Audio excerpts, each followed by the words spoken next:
we're now going to go to member questions.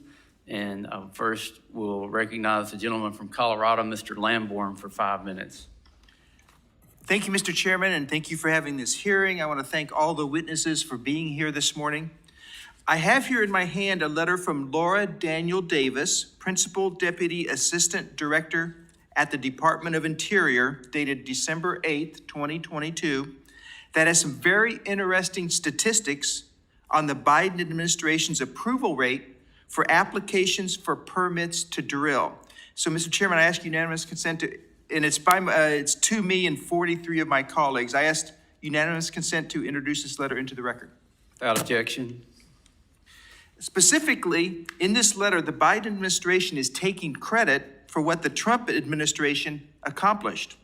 This letter states, quote, the BLM approved 5,145 APDs, applications for permits to drill, in fiscal year 2021, surpassing the fiscal year 2020 total of 4,600 approximately approvals. This period includes the last few months of the Trump presidency, when the Department of the Interior was approving APDs at an unprecedented rate.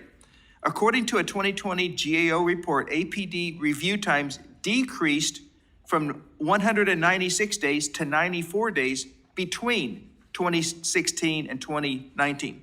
Curiously, the Department of Interior is no longer publishing its month-by-month breakdown of approved APDs, which previous administrations have done. So, Ms. Sagama, can you please talk about how the APD approval process has changed under President Biden? What's that doing to American energy production? Well, I think initially the rate it's been fluctuating. The monthly rate of approved APDs has been fluctuating. Would we wish that the federal bureaucracy could be more consistent in approving permits? Certainly. And sometimes if there was more regularity and more certainty on when we'd get a permit, we wouldn't have to request permits so far in advance. But generally, we have seen the rates kind of fluctuate, coming and going. I think when it comes to federal lands, we're a little bit more concerned with the games being played on the leasing side, because if leasing dries up, as it has with the initial Biden ban on leasing, then we're really concerned about future production. But the permits have they've stabilized. We're getting permits, not as quickly as would be efficient, but I think we're more concerned about the leasing aspect right now. Okay, and a similar question. Our friends across the aisle like to bring up the fact that there are 9,000 approved permits to drill across the U.S. which remain unused. And so the implication is that energy companies are derelict in their pursuit of their own interests, to pursue energy and make a profit and create jobs off of that. But aren't there a lot of reasons why an APD not be used? And could you elaborate on that, Ms. Sagama? And what can be done to make those 9,000 outstanding APDs more usable? Sure. If that's what we all really want. Yeah, I appreciate that question, because when the press secretary brought up 9,000 permits about a year ago, it certainly raised the issue. There are about 8,600 permits that have been approved that have not been used yet, and that's as of September. So we don't know the actual up-to-date number. Why? Well, there are a variety of reasons.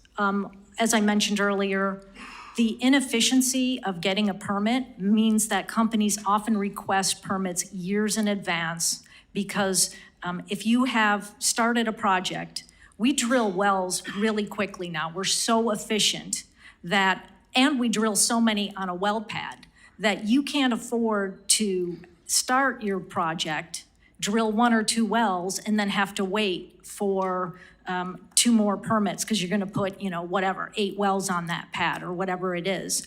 So in order to stay ahead of your rig, you need an inventory of permits. And since you don't know if it's going to take 6 months or 2 years to get your permit, you often get those permits in hand before you even start the project and have them in hand for a couple of years in advance.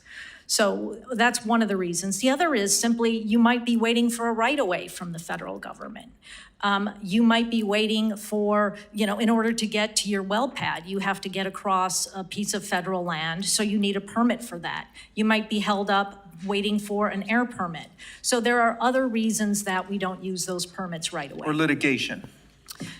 Yeah, well, we've just had a case last week in New Mexico where a judge called into question about 370 permits in New Mexico. We have litigation from environmental groups on about 4,000 permits in New Mexico and Wyoming. Thank you, Absolutely.